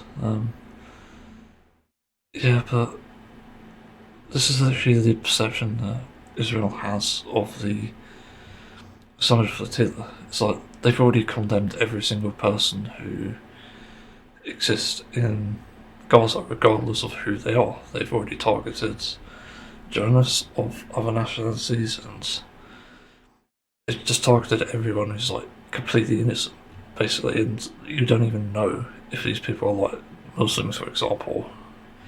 You literally do not know. So their idea of, again, essentially cleansing a population they disagree with, which you wouldn't do anyway, because it's fucking dangerous, is just completely exaggerated. You know, it's the same respect that we see in the UK, for example, where people associate Muslims with terrorist bombings and stuff and terrorist attacks. It's literally Islamophobia, and there are people out there, plenty of people, who do not do that. So even if we were to look at this through the lens of, oh, there is a religion that pretty much encourages this stuff, it doesn't exist. Like, people are not practicing it. And very obviously, they're trying to spread influence, but that's it. It's up to critical thinking whether you agree with it or not. Like, trying to police them on belief is just dumb. Like, police them on action, but not belief. That's as simple as that. That's what makes no sense about both the genocide in Gaza and the attacks on the Summud Floatilla. And I'm genuinely surprised that it's gone up to the president or the commander, I forgot the position of military, obviously the highest point, and said, like, this is basically an exaggeration, this is completely irrational from any perspective. They'll expose them as criminals, because they'll probably snap back and say everyone's guilty. Same bullshit they've said before. Yeah. But what really frustrates me as well is the fact that nobody has sent essentially reinforcements to the Summud Floatilla. Like, there's no protection. At least from what I've heard anyway. And that's the other worrying thing. Like, where the hell is the protection? They're going out here risking their lives, and they're being attacked by another country, by the way, which also would naturally spark a response. That you don't just let people from your own country die in another's for things that they're doing with their military. Like, it's literally sparking a war. They're literally asking for it. So it's fucking ridiculous that no country is acknowledging this or even intervening. It's just absolutely atrocious, and as I said, this shouldn't have even happened. People weren't policing this the moment it was propped up. And that's why it's gone out of hand. That's why we have people risking their fucking lives to go out there and give aid. Like, it's completely baffling, and I'd argue there's not even humanity but it's actually kind of worse, like, in a way, than what Israel's doing, because they're obviously leadership here, the governments and the UN, are completely ignoring that humanity is a thing. It's just like stuck in their own heads about, I don't know, like being leaders, having this fucking ego trip or something. Well, a lot of people doing their dirty work, and that's typically a sign of bad leadership anyway. I said this before in a small video. True leadership actually has people working for you, like the leaders working for you, rather than against you. And currently it is literally fighting against you. And no leader is taking the side of, unfortunately, humanitarian aid or the Summud Floatilla. It's, again, atrocious. I don't know how it's gotten out of hand.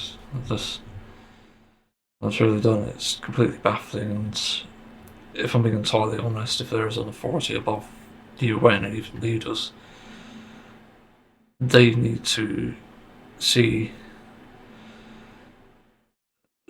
seen to a court, because they need to be held accountable.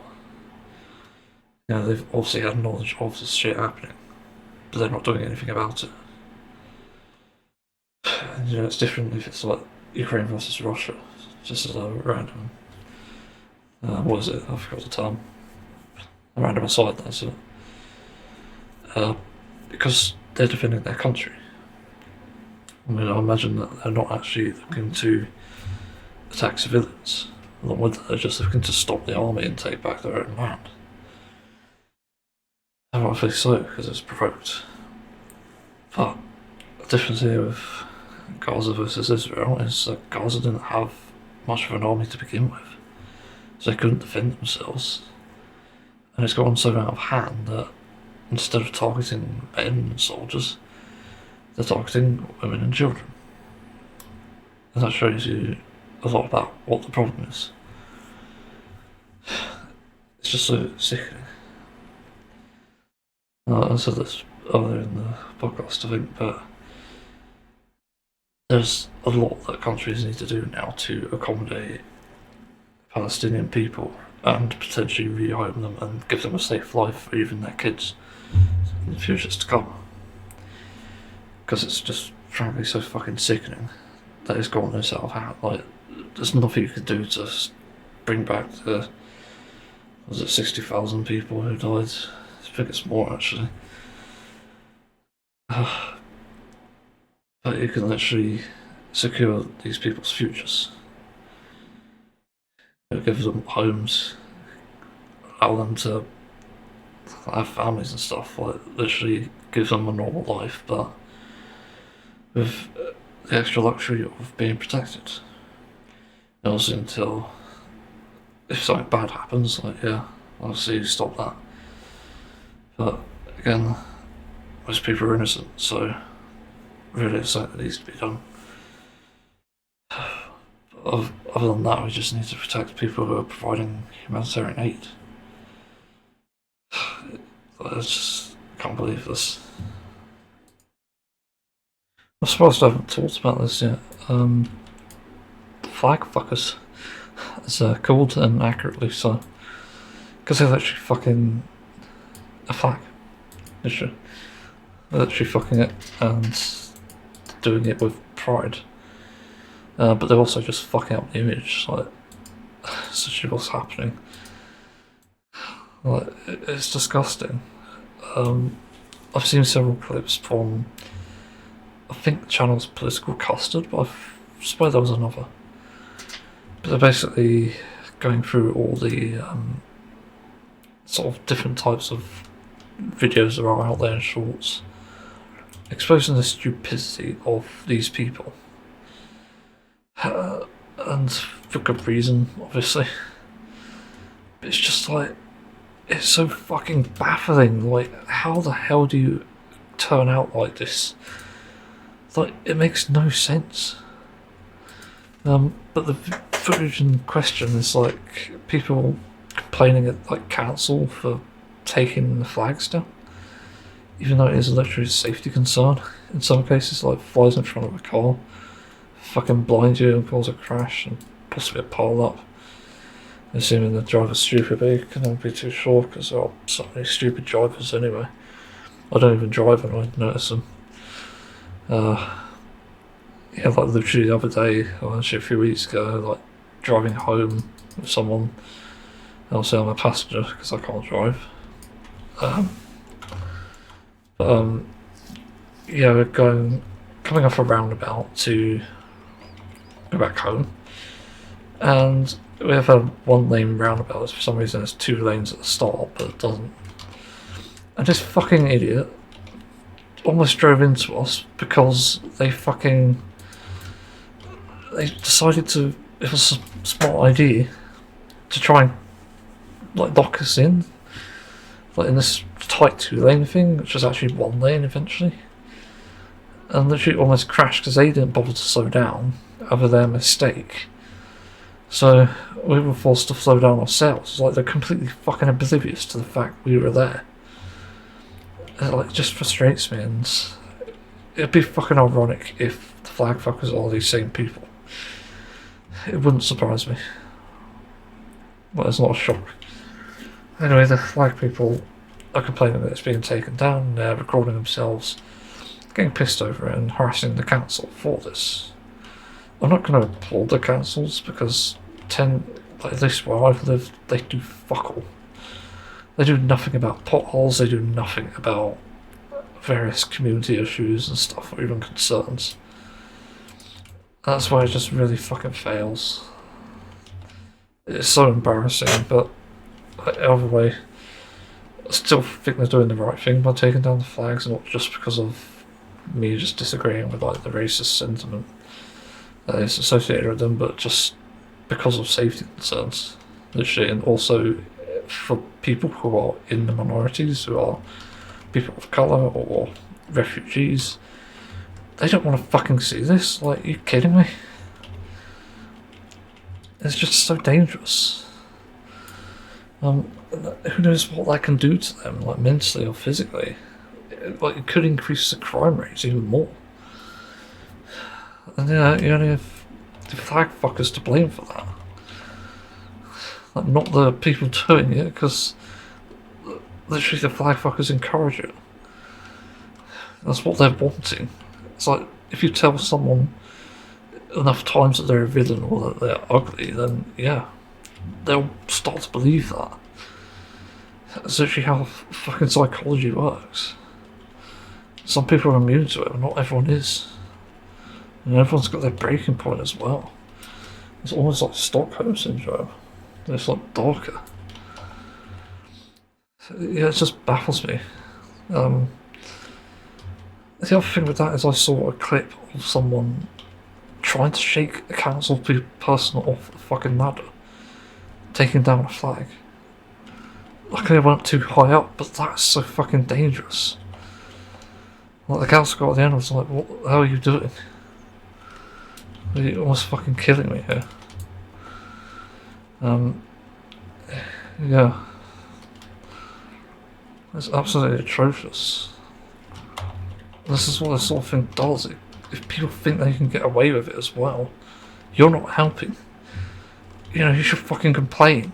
And there's footage now that exists. You should use that against that person for doing something that's very much endangering human life. Even then, like, the council can probably just evict you from, well, that person, not you, but the person that's fucking doing the ladder thing, like shaking them off. It's just, like, what the fuck is this world coming to? I swear. It just makes no sense. I hate it. But yeah, flag fuckers again, making no sense. But in real life, I'm sort of seeing it too, which is frustrating. I see it locally and to see even like the anti-immigrant sentiment from people I know in my sort of space, which is just even more frustrating and alienating for that matter, because it's like, okay, like, one of you is similar age to me, why the hell aren't you doing research? Why the hell are you suddenly blaming someone else for these problems? And it very much isn't that person or that group of people. Yeah, it does really fucking annoy me. Yeah, I'm just fed up with this thing, and like, I don't know how, as the UK, we can even put this behind us. Like, we probably have refugees from Gaza of all places, and even Ukraine. And they're here because obviously they're in a fucking bad place as it is. So it's just atrocious. I don't know why again all this is happening.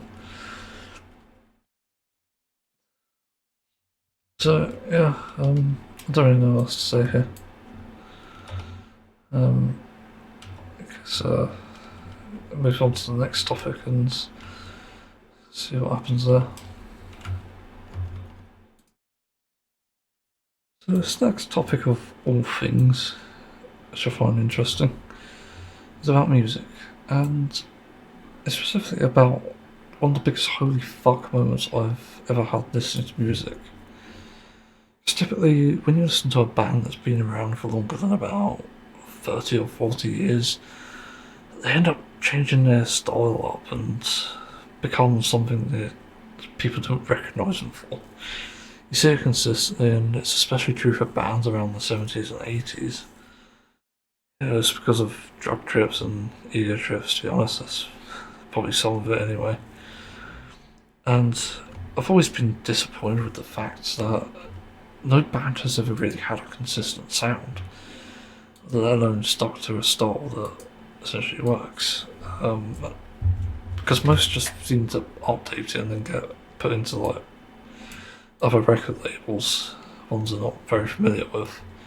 And I think they end up changing it, from what I know of music anyway, music production.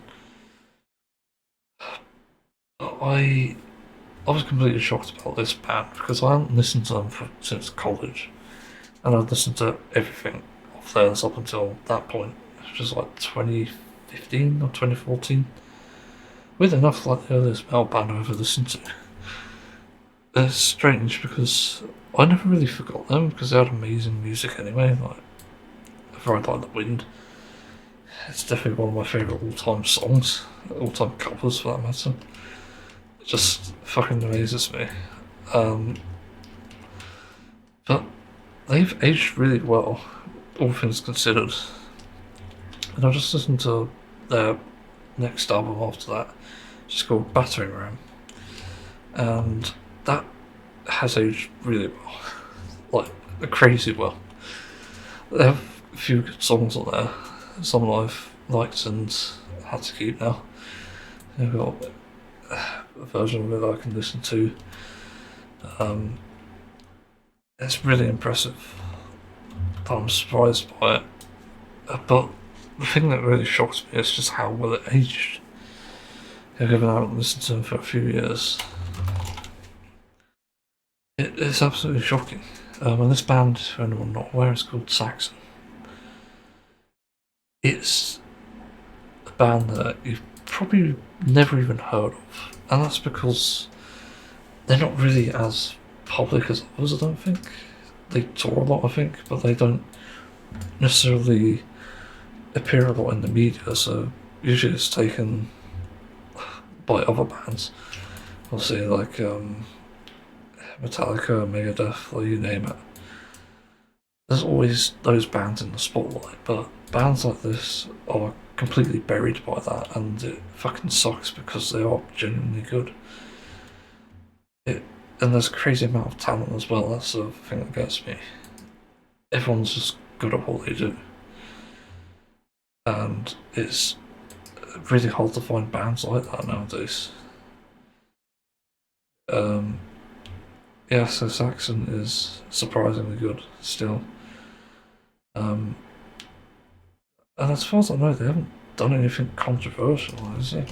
You know, look on the Wikipedia page, no controversy, no. There's really nothing. But they've done so many albums. They've done a self-titled album called Saxon. They've done Wheels of Steel, I remember that one, that was amazing. They've done so many others, like through the years. Let's see, it's from Lord Denim and Leather. I didn't know they did one like that. That's interesting. Power and Glory, remember that? Crusader, also amazing. Innocence is No Excuse, I sort of remember that. That's where Bright Like the Wind came from. Rock of Nations, Destiny, Solid Ball of Rock, Forever Free, Dogs of War, Unleash the Beast, Metalhead, Killing Grounds, Lionheart, Sanctum, Into the Labyrinth, Call to Arms, Sacrifice, Battering Ram. That's where I got up to. And that was a pretty good album. But then I listened to Thunderbolt and I'm still listening to it, and holy shit. It's like they get better every time. I had to look it up and see what other metalheads' opinions were on this band. And it's like overwhelmingly positive. It's crazy how this band has gone so unrecognised despite the sheer amount of quality and talent. And I'm only on to the 8th song at the moment of Thunderbolt. On a song called Sniper, I was yet to listen to it. But every song so far has just been incredible in one way or another. The guitar work is just literally chef's kiss. It's like fucking I'm trying to think of the term. I don't know, passionately make out of it. Not the guitar work is that good. You just want to passionately make out with the guitar. The bass, it's harder to hear in metal for some reason, so I can't comment on it honestly. But it does work, obviously, because it's working for the song. But the drums are amazing. Like, the drummer is just really good consistently. And they've had multiple drummers and some guitarists. Like, technically, it's only like 3 guitarists according to their Wikipedia page. Yeah, like Biff has always been the vocalist. I'll go on to that after this. They've had multiple guitarists. They've had multiple bassists, yep. But multiple drummers as well. And the one who's stuck around the longest is the current one on this one as well. Nigel Glocker. I can't pronounce that. Man, like, crazy talented. It's actually really surprising. But holy fuck, Biff. You can tell he's aged, let's be honest. But he has an incredible voice still. He gives Rob Halford a run for his money. That's probably an understatement. Because Rob Halford, very good at vocals, he can really hit those notes. But Biff is like literally on par. I just listened to the songs of Odin. I think this is one where he just goes high pitched. But it's absolutely insane hearing that. It's like a big holy fuck moment. I also just love all these songs around as well. They seem to be either focusing on history or Greek mythology.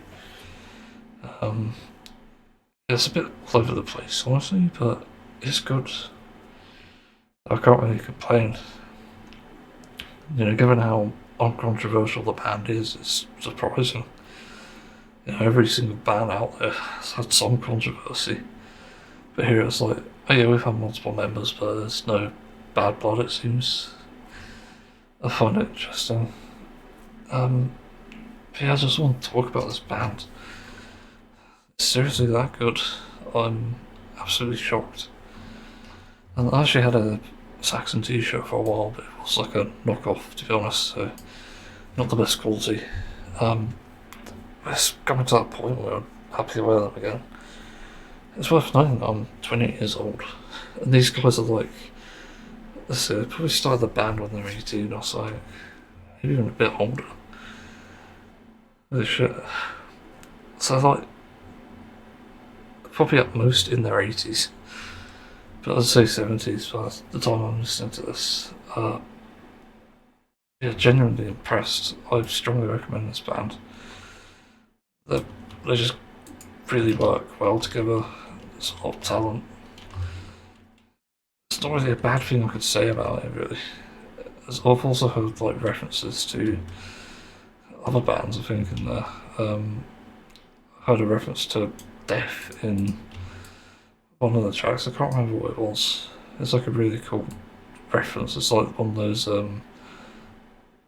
how would you call it? Dissonant or discordant? I don't know, but one of those chordy sort of guitar riffs that Death plays. That's Chuck Shawn. Yeah, I strongly recommend Saxon. It's definitely worth a shout out. They've aged well, their sound hasn't changed. I don't even know how they did it. I think they just kept the same gear that they've always had, and it just works perfectly. Like, they don't need to change it. It's got some really heavy guitars, heavy bass, and some really punchy drums. Like, it's just the best of all worlds. It's absolutely crazy this band exists, because it honestly feels too good to be true. Yeah, I'll move on to the next topic though. So I think I'll close off this podcast with not a topic but an outro, and I've come up with a name finally. So obviously if you're watching it, you're gonna see Final Fantasy 14 gameplay of varying degrees. But yeah, if you're listening, it's fine, I guess. It's just a way for me to condense things into basically an hour-long format of things I've talked about just over the past week or so, or a few days in this case. So I've got a lot here about politics and games and even anime and TV. Like, there's such a fucking variety. It's kind of crazy. And yeah, the only thing with like the global Summud Floatilla, apparently what's my voice going on? Italy is sending a navy ship to assist them, which is good. Like, finally someone's doing something about that, because these attacks just are so unnecessary. I don't know why it's happening. It's so atrocious, like, come on. It's obvious that Israel are just war criminals and terrorists, but yeah, apparently not to some, which is embarrassing, especially for humanity. Like, come on. Yeah, like, I don't know anything else to say, but I have decided on a name, I think, and I think it kind of works. Hopefully it doesn't exist. Well, let me look it up. Let's see. It doesn't exist, okay. It'd be one word, but I think I've decided that I want the name of this podcast to be HYPERSKY. And it really came along because everybody's taken the name already. And it's just like confusing in a sense. People use these names and they don't really. I don't know. They can use them, but they don't do much for them. Well, it's like not meaningful. It's not really meaning anything. They sometimes just lose their meaning. But I think the case of mine is I am basing it off of two things that are close to me. Firstly, the hyper bit, which is actually to do with like hyper empathy and how it relates to my autism. It makes everything sort of more impactful in that sense. I don't know how to describe it. Sensory issues, just a bitch.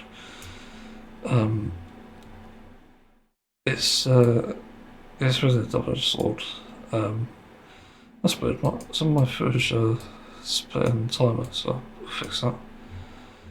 That's weird. Yeah, like HYPERSKY, and sky part comes from my fascination of the clouds and the sky, essentially. Because it is actually a thing I look at daily and think, God, that's beautiful. It's just incredible. I look at the sky every time I'm outside and it's like, wow. You know, I'd die to watching the sky essentially, because it's just so fascinating. You see so many different shapes and sizes in the clouds, you see birds sometimes you see planes, which is like, yeah. It just sort of makes you feel a bit sort of safe in that sense. I don't know how to describe it. You feel at ease for sure. Because it is the one bit of nature that's consistent. The sky is always there, but the trees are not always going to be. The leaves sort of disappear as well.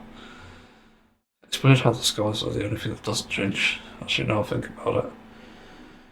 Ironically, that could literally describe this podcast, I guess. I have to check if I've made an intro for this, because before I timestamp it.